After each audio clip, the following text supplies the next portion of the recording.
Bom, nós vamos estudar hoje o livro do profeta Obadias.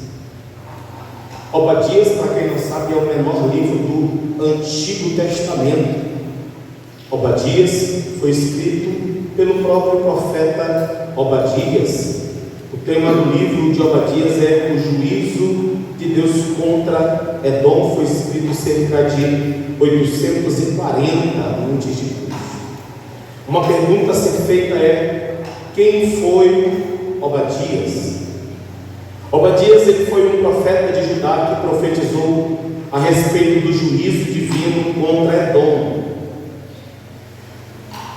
Obadias é o autor do livro, do menor livro do Antigo Testamento, que profetizou sobre o juízo divino contra Edom. Ao fazer essas respostas, automaticamente a outra pergunta seria: quem é Edom? Edom é um outro nome dado a Esaú. Se alguém já leu, estudou ou meditou na genealogia ou na descendência de Abraão, veio Abraão, Isaque e Jacó. De Isaque nasceram dois filhos, Esaú e Jacó. E tanto Esaú como Jacó se tornaram posteriormente duas nações. Jacó se tornou Israel e Esaú se tornou Edom. Por que Esaú ele se tornou Edom? É bem interessante. Às vezes a gente fala de Edom, ou muitas pessoas quando leem a Bíblia, leem o nome Edom e não tem ideia que faz menção de Esaú. Mas é interessante nós meditarmos em Gênesis 25:30, somente um texto, onde Esaú vende o seu direito de primogenitura. Gênesis 25, versículo de número 30. Jacó, ele fez um guisado saboroso, e Esaú chegava do campo. Gênesis 25, 29 diz: e Jacó cozera um guisado, e veio Esaú do campo e estava cansado. E disse Esaú a Jacó: deixa-me, peço-te, comer este guisado vermelho, porque estou cansado. Por isso se chamou o seu nome Edom. Edom no original hebraico é vermelho. Então Esaú ficou conhecido como Edom por causa da venda, porque nesse dia ele vendeu seu direito de filho primogênito. Ele desprezou aquilo que ele tinha recebido como herança, e desprezou por causa de um guisado vermelho. Então aquilo acabou se tornando um estigma, uma lembrança. O guisado vermelho, como o nome tinha vermelho, ele ficou conhecido como Edom e se tornou posteriormente o povo de Edom, ou conhecido como os Edomitas. Louvado seja Deus. O livro do profeta Obadias, segundo Scofield, ele foi dividido em 4 partes. A humilhação de Edom, porque o profeta Edom, ele foi humilhado. O pecado principal de Edom ficou registrado no versículo 10 ao 14. E haveria uma futura visitação de Edom no dia de Jeová, ou no dia do Senhor. E o quarto, a inclusão de Edom no futuro reino. Louvado seja o nome do Senhor para todo sempre. O texto que nós lemos de Obadias começa dizendo no versículo 1: visão de Obadias. Assim diz o Senhor Jeová a respeito de Edom: temos ouvido a pregação, temos ouvido a pregação do Senhor, e foi enviado às nações o embaixador, dizendo: levantemo-nos contra ela para a guerra. Louvado seja para sempre o nome do Senhor. Deus, ele levantou o seu profeta chamado Obadias para profetizar acerca do juízo divino contra a nação de Edom, contra o povo de Edom. Obadias significa, o nome Obadias significa servo do Senhor, ou servo de Deus, ou servo de Yahvé. Obadias, ele foi um profeta de Judá que profetizou a respeito do juízo divino contra Edom, e ele começa a falar da visão que ele teve, porque Deus, ele começa se revelando ao profeta no versículo 1. No versículo 1 ainda, no versículo 2, ele diz: eis que te fiz pequeno entre as nações, tu és muito ou muito desprezado. Deus começa mostrando para Esaú quem ele é, insignificante, quem Esaú é, pequeno, quem Esaú é, não é nada. Então Deus começa a mostrar para Edom, para os edomitas, quem eles eram de verdade. Deus, ele fala: eis que te fiz pequeno entre as nações, tu és muito desprezado. No versículo 3, o Senhor começa a dizer através do profeta: a soberba do teu coração te enganou. Deus começa a chamar a atenção do profeta Edom, do povo de Edom, através do profeta Obadias, acerca da sua soberba. Não é muito diferente dos nossos dias. Muitos daqueles que adquirem poder, daqueles que adquirem status, daqueles que adquirem posições, daqueles que adquirem cargos políticos e às vezes cargos comuns no meio da sociedade, eles deixam que a soberba do seu coração os engane. É conveniente lembrar de Satanás. O motivo da queda de Lúcifer, de Satanás, foi a soberba. E muitos têm caído, desde que o próprio Satanás caiu, muitos têm caído no mesmo tropeço de Satanás. E eles se vangloriam, eles se ensoberbecem. O Senhor diz através de Obadias: a soberba do teu coração te enganou, como o que habita na fenda das rochas. Os edomitas, eles habitavam numa cordilheira rochosa. Na sua arrogância, eles consideravam segura a sua pátria.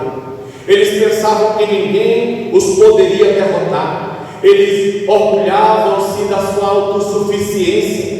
Eles pensavam que ninguém os poderia descer de lá. Por isso que Deus fala através do profeta: a soberba do teu coração te enganou, como que habita nas fendas das rochas, ou porque habita nas rochas, na sua alta morada. Eles moravam em cidades altas, em cima de cordilheiras rochosas, e eles perguntavam, diziam no seu coração: quem me derribará em terra?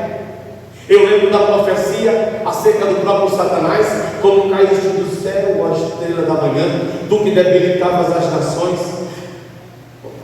Edom, ele caiu no mesmo erro do adversário de nossas almas. E o triste é que no mesmo pecado que Satanás caiu, no mesmo pecado que Edom caiu, ainda existem muitas pessoas caindo, se ensoberbecendo por causa de bobagens, se ensoberbecendo por causa de poderes políticos, se ensoberbecendo por causa de cargos eclesiásticos, se ensoberbecendo por causa de coisas pequenas. Mas no versículo 4, Deus, usando Obadias, ele continua dizendo: se te elevares como águia e puseres o teu ninho entre as estrelas, dali te derribarei, diz o Senhor. Deus, ele está chamando a atenção do povo, realmente humilhando o povo de Edom, dizendo: olha, tu te achas grande porque habita nas rochas, mas se tu te elevares como a águia e puseres o teu ninho entre as estrelas, dali eu te derrubarei, diz o Senhor. Deus, na verdade, está querendo passar uma mensagem para aquele povo, dizendo que segurança verdadeira só existe no Senhor.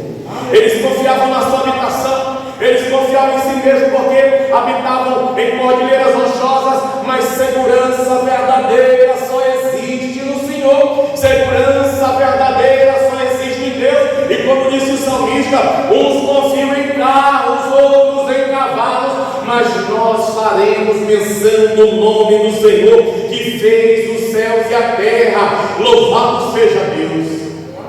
Eles estavam soberbos e exaltados, mas o Senhor diz para eles: se vocês se elevarem como as águias e puserem seu ninho entre as estrelas, dali eu te derrubarei, diz o Senhor. Então os edomitas confiavam em sua morada. Versículo 3.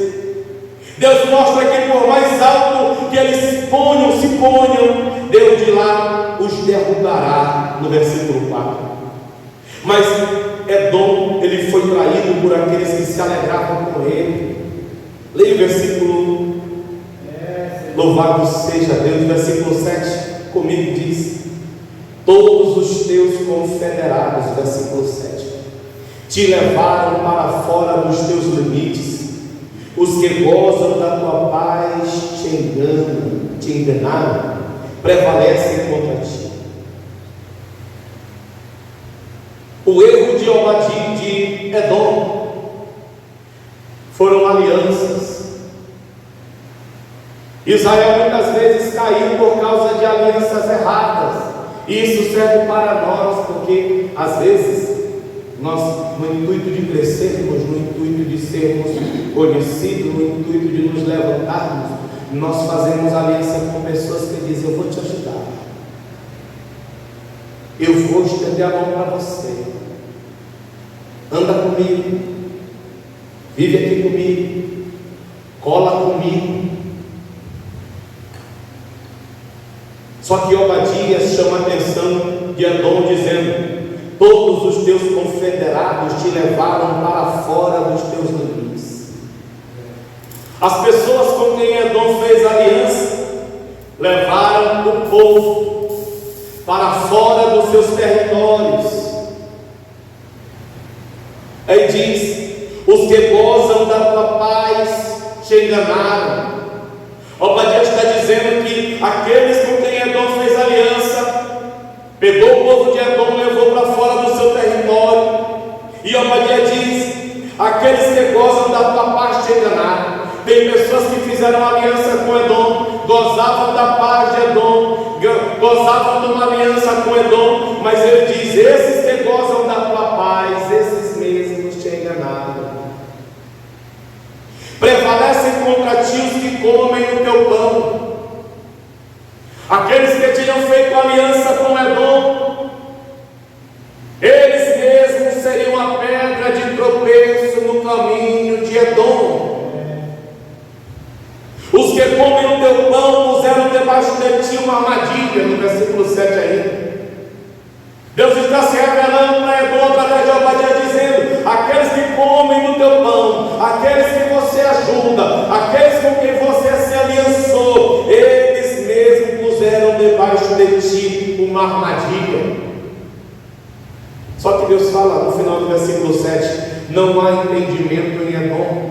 Então deveria ser algo perceptível, algo que eles deveriam entender. Os confederados levaram Edom para fora dos seus limites. Os que gozavam da paz de Edom enganaram o povo de Edom, e os que comem do pão de Edom colocaram armadilha debaixo de Edom. No versículo 8 diz: e não acontecerá naquele dia, diz o Senhor, que eu farei perecer os sábios de Edom e o entendimento da montanha de Esaú. Deus está dizendo: eu vou fazer perecer os sábios de Edom e vou fazer perecer o entendimento. Tem gente que lê o livro Artes da Guerra, né, para saber guerrear, mas ninguém ensina mais sobre guerra do que o Senhor dos Exércitos. No livro do profeta Obadias está relatando, ou está sendo profetizado a destruição da nação de Edom. E o Deus que vai destruir ou permitir a destruição de Edom está dizendo: primeiro, eu vou destruir os sábios de Edom e o entendimento na montanha de Esaú. Irmãos, existem políticos que parecem que eles leram esse texto Eles entenderam que para destruir uma nação, primeiro se acaba com os sábios e com o entendimento. Porque se um povo não tem sabedoria, ele é um povo destruído. Se um povo não tem sabedoria e não tem entendimento, facilmente ele é escravizado. Então Deus começa a dizer: e não acontecerá naqueles dias, diz o Senhor, que farei. Deus coloca como sendo ele: farei crescer os sábios de Edom e o entendimento da montanha de Esaú. No versículo 9 diz: os teus valentes, ó Temã, estarão atemorizados. Olha como é interessante, meus Deus. Primeiro, o Deus que profetiza a destruição de Edom, primeiro diz: os teus sábios, farei perecer os sábios de Edom e o entendimento da montanha de Esaú. Depois de fazer perecer os sábios e o entendimento, Deus está dizendo que os teus valentes serão atemorizados, para que da montanha de Esaú seja cada um exterminado. Irmãos, quando acabam-se os sábios e o entendimento, alguns ainda se levantam com coragem para guerrear, mas Deus está dizendo: primeiro, acabarei com os sábios, acabarei com o entendimento, depois exterminarei os que são valentes. Vou dizer de novo: a arte da guerra perde a feira para você. Ora, irmãos, se acabou os sábios, a sabedoria, o entendimento, depois só ficaram os valentes, mas eles serão destruídos. O que restará?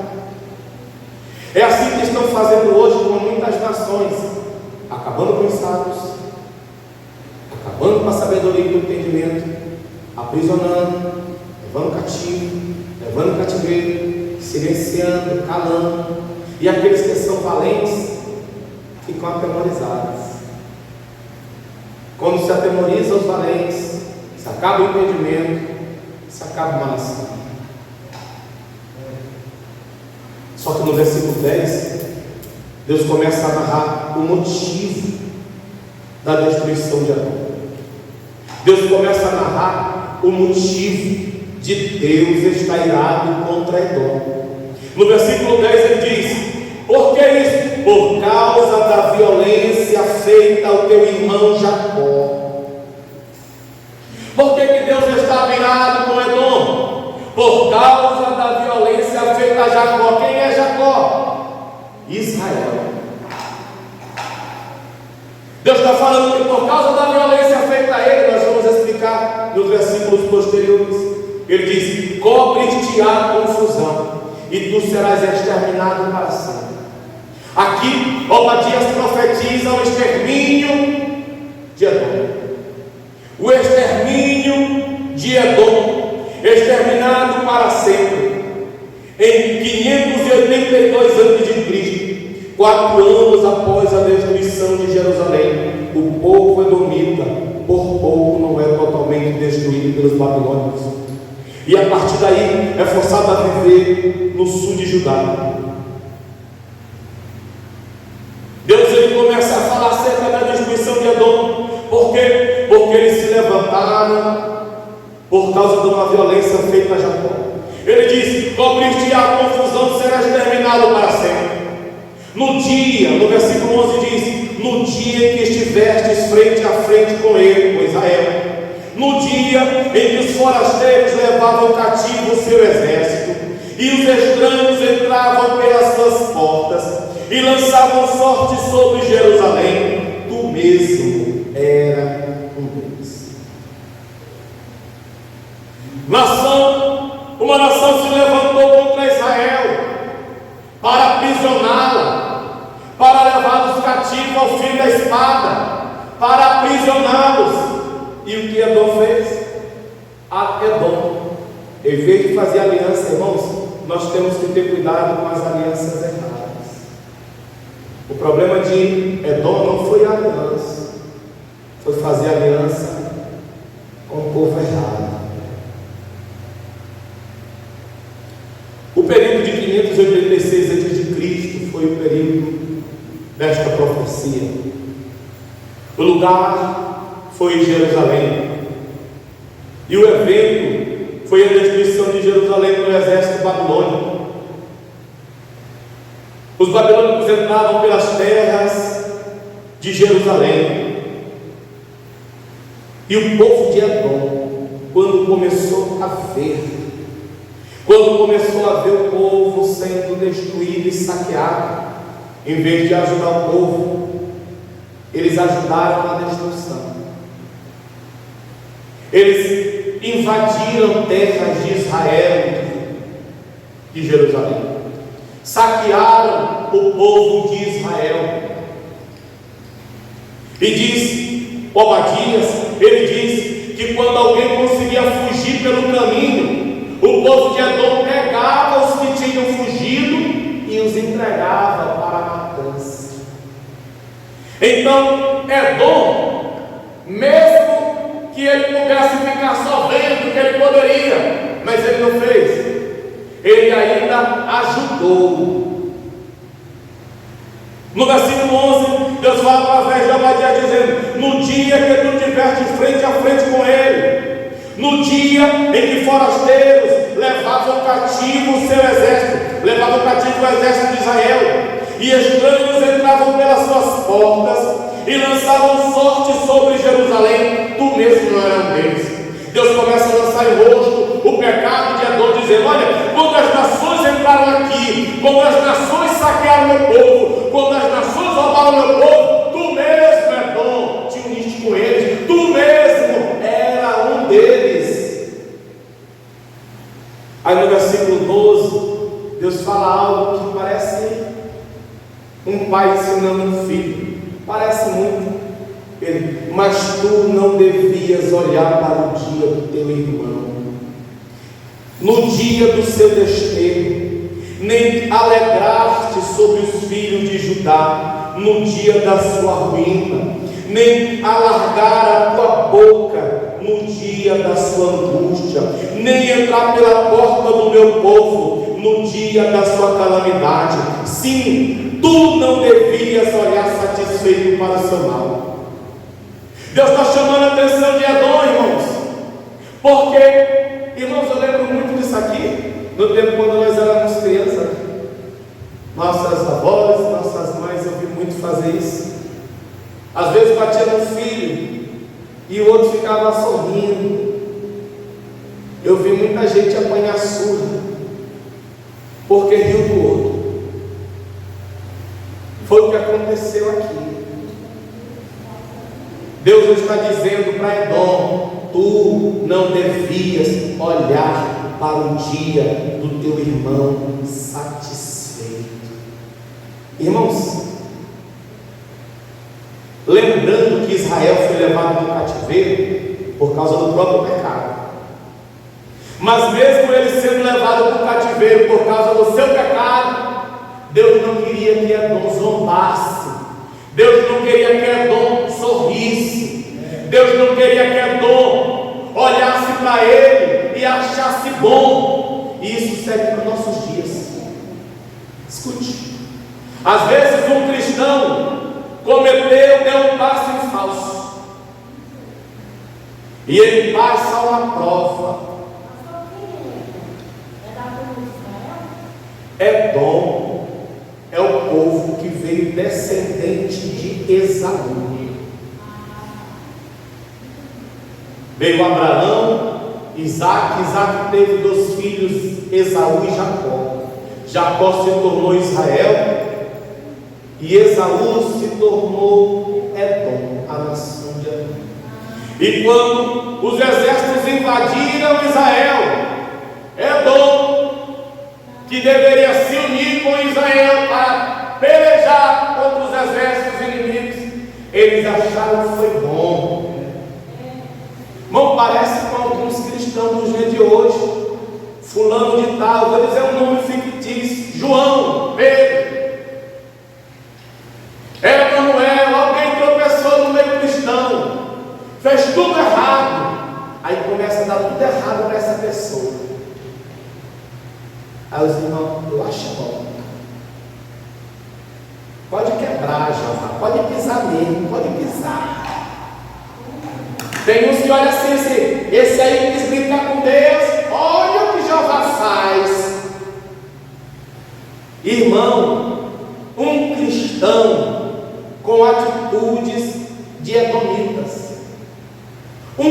cristão com atitudes de descendentes de Esaú. E Deus está dizendo para Esaú: tu não devias olhar para o dia do teu irmão, no dia da sua tragédia, no dia do seu desterro. No final do versículo 13 diz: sim, tu não devias olhar satisfeito para o seu mal. Tem cristãos que se acham crentes demais. Aí quando eles veem alguém que tropeçou, errou, talvez ele até brincou com Deus mesmo, mas no dia da queda dele, o cristão genuíno, ele tem que ter compaixão. Pastor, onde é que está isso na Bíblia? Moisés foi o povo de Israel. Moisés está no Monte Sinai. O povo chega para Arão e diz: Arão, nós não sabemos o que foi feito desse Moisés, faze-nos deuses. Arão pede todas as joias de ouro, todos os pingentes e faz o bezerro. Deus se ira com o povo e diz: Moisés, sai de perto desse povo, porque eu vou matar esse povo. Moisés, se fosse um dos cristãos de hoje, ia dizer: bem feito para vocês, mas não. Moisés clama: Deus, esse é o teu povo. Esse é o teu povo. Moisés clama para Deus não abandonar o povo. Moisés clama para Deus não destruir o povo. Deus está falando: Moisés, te afasta desse povo e eu vou fazer de ti uma grande nação. Deus, Moisés: não, Senhor, esse é o teu povo que o Senhor tirou do Egito. Essa é a atitude do cristão. Mas os cristãos de hoje querem zombar de alguém que caiu, zombar de alguém que tropeçou, zombar do pregador que caiu. Deus está tirando as máscaras. Ainda que Deus esteja tirando a máscara, você não deve ficar satisfeito olhando com prazer para isso. É um irmão que tropeçou. É isso que Deus está dizendo para Edom: tu não devias olhar satisfeito para o dia do teu irmão. É interessante que teve um comentarista que falou que a certa ofensa de Edom é contada, escute bem, ela é contada aumentando o mal. Olhou para a tribulação de Judá, regozijou-se da tribulação de Judá, riu-se, ele riu. Depois ele entrou pelas portas, lançou mão dos bens, e como se isso não bastasse, colocou-se nas encruzilhadas entre Jerusalém e Jericó, para exterminar os que passavam, os que escapavam, e entregar os que ficaram. Então o pecado dele foi aumentando. Olhou, regozijou-se, riu, entrou pelas portas, lançou mão dos bens, colocou-se nas encruzilhadas para pegar os que escapassem e os entregou para a matança. Tem gente, irmão, que é que nem Edom. Ele está vendo o mal. Edom viu o mal que caiu sobre Israel. Ele foi ajudar o mal ficar pior. Até quem estava escapando, eles pegavam: olha, esse daqui estava fugindo. Mas novamente Deus falou para eles: sim, tu não devias olhar satisfeito para o seu mal no dia da sua calamidade, nem devias estender as mãos contra o seu exército no dia da sua calamidade. Versículo 14: nem parar nas encruzilhadas para exterminar os que escapassem. O povo de Edom era tão perverso que eles ficavam encruzilhadas. Por quê? Irmão, ali é uma encruzilhada, é um lugar que tem saída para frente, para trás e para os lados. O povo de Edom era tão perverso que eles ficavam encruzilhados. Se alguém fugir para aqui, a gente dá. Se vier para aqui, a gente dá. Quando eles passarem, a gente pega eles e entrega. Nem parar nas encruzilhadas para exterminar os que escapassem, nem entregar os que lhes restassem no dia da angústia. Aí no versículo 15, irmão, é parece que Deus muda a figura. Deus está falando contra Edom. Mas a partir do versículo 15 ele começa a dizer: porque o dia do Senhor está perto sobre todas as nações. Mas Deus não estava falando sobre Edom? Mas aqui Deus começa a mudar o quadro. Deus está dizendo: olha, o dia do Senhor está perto sobre todas as nações. Aí a mensagem continua a mesma, mas agora ele está falando de todas as nações. Como tu fizestes, assim se fará contigo. Acho que a mensagem é para Edom, mas serve para nós, serve para todos. Como tu fizestes, assim se fará contigo. A tua maldade cairá sobre a tua cabeça. A lei da semeadura, irmão, ela continua em vigor. Pastor, por que a lei da semeadura? Deus está dizendo aqui: como tu fizeste, assim vai ser feito contigo. A tua maldade cairá sobre a tua cabeça. Deus está dizendo para Edom, mas também para todas as nações, porque o dia do Senhor está perto sobre todas as nações. Versículo 16: como vós bebestes no monte da minha santidade, assim beberão de contínuo todas as nações. Beberão, engolirão e serão como se nunca tivessem sido. Mas no monte Sião haverá livramento. O monte Sião representa Jerusalém sob o antigo concerto e a habitação celestial da igreja sob o novo concerto. Deus está dizendo para Edom e para todas as nações, no versículo 15: o dia do Senhor está perto sobre todas as nações. No versículo 16: como vocês beberam no monte da minha santidade, assim beberão de contínuo todas as nações. Mas no versículo 17 ele fala para o seu povo, para Jacó: mas no monte Sião haverá livramento, e ele será santo, e os da casa de Jacó possuirão as suas herdades, e a casa de Jacó será fogo, e a casa de José chama, e a casa de Esaú será palha. O que acontece quando o fogo queima a palha? Chega perto da palha e se acaba, não fica nada. E se acenderão contra ela e os consumirão, e ninguém mais restará da casa de Esaú. Ninguém mais restará da casa de Esaú, porque o Senhor o diz. E os do sul possuirão as montanhas de Esaú, os das planícies filisteus possuirão também os campos de Efraim, e os campos de Samaria, e Benjamim possuirá Gileade, e os cativos deste exército dos filhos de Israel. Observe que no versículo 17 Deus fala que haverá livramento para Jacó. Aí no versículo 20 ele diz que os cativos deste exército, ou seja, os cativos do exército de Israel, de Jacó, que foram levados cativos, eles que estão entre os cananeus possuirão até Zarefate, e os cativos de Jerusalém que estão em Sefarade possuirão as cidades do sul. E levantar-se-ão salvadores do monte Sião para julgarem as montanhas de Esaú, e o reino será do Senhor. Irmãos, escute o que eu vou lhe dizer. Às vezes nós nos preocupamos com Israel, e não é pecado se preocupar com Israel, porque a Bíblia diz que prosperarão aqueles que te amam.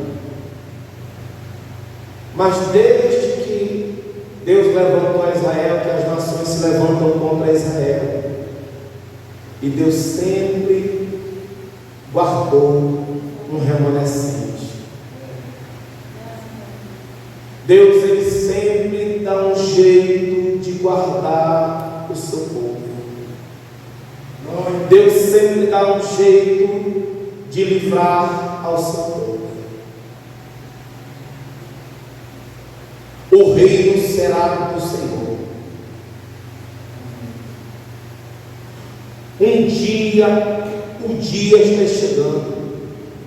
em que Deus, através de seu Filho Jesus Cristo, irá implantar um reino milenar. Alguns creem que nós já estamos no milênio, né? Mas nós cremos que após a grande tribulação, segundo está escrito em Apocalipse, Satanás será preso, se iniciará o milênio, e nós encontraremos aqui no reino eterno de Cristo, no reino eterno de Cristo, o que nunca encontramos aqui na terra. E por isso nós devemos estar prontos, porque aqueles que irão subir para o arrebatamento da igreja, quando Cristo vier para implantar o milênio, Ele descerá com este povo. Ele descerá com este povo e implantará o milênio aqui com este povo. Portanto, irmãos, vou usar as palavras das Escrituras: sejam firmes e constantes, sempre abundantes na obra do Senhor, porque no Senhor o nosso trabalho, ele não é vão.